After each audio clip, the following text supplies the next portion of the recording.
Hey there. So I went to a local Mennonite market and I got this whole box of apples for $3. So my husband has been asking me for an apple pie, and I think with the rest of them, they aren't like smushy, but you can see that they're wrinkled and they need something to be done with them. I think with the rest of them, I'm gonna make some cinnamon applesauce because I did not have a chance to make any this year and it's now January. So let's do that. But as you can see, my sink is a mess. So I'm gonna clean it. And I told y'all from the beginning, I was gonna be upright, real, and honest. I work full time. This is my one day off. I even work some Saturdays too. So time is of the essence. So I am going to fill my sink with water. Once I get this clean.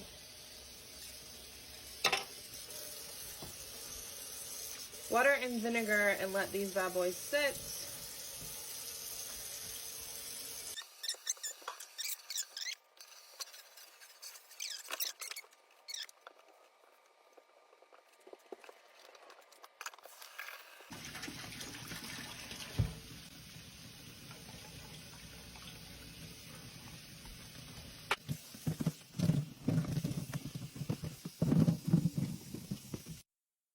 I filled the sink enough to be able to swirl them around every few minutes.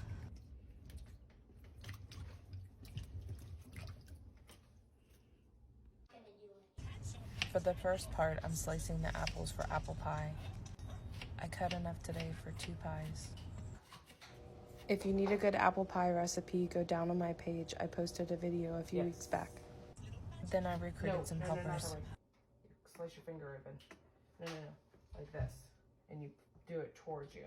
And you don't push in. You just kind of swipe it across the top. So I'm not pushing into the apple. I'm just swiping it across the apple. Does that make sense? Oh, yeah. So this way? I'll get you one. I got good. Can I?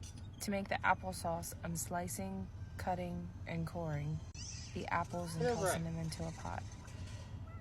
I sent the boys out to put the peels that they didn't eat and give them to the deer. I put a little bit of water in the pot to keep the bottom from burning. Usually I throw it in the crock pot and forget about it.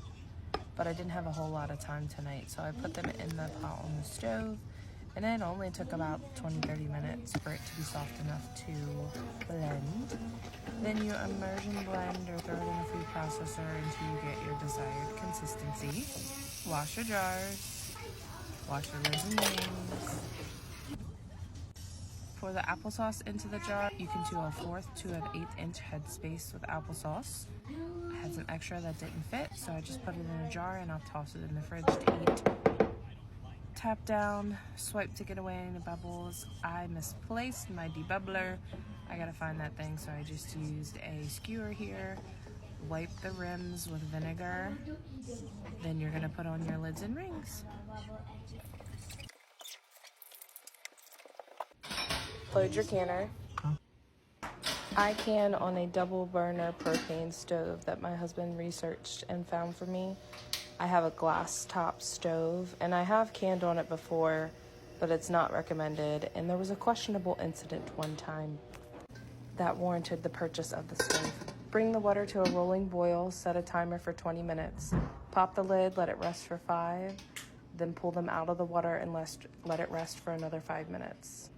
Take it from me, if you don't let it rest, you'll break a jar. Tilt the water out. Take your jars out of the water.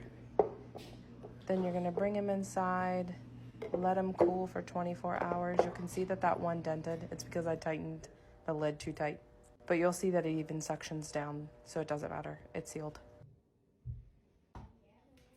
Here I am removing the rings. Then I'm gonna wash my jars. You don't want bacteria growing on the outside of your jar. Dry it off.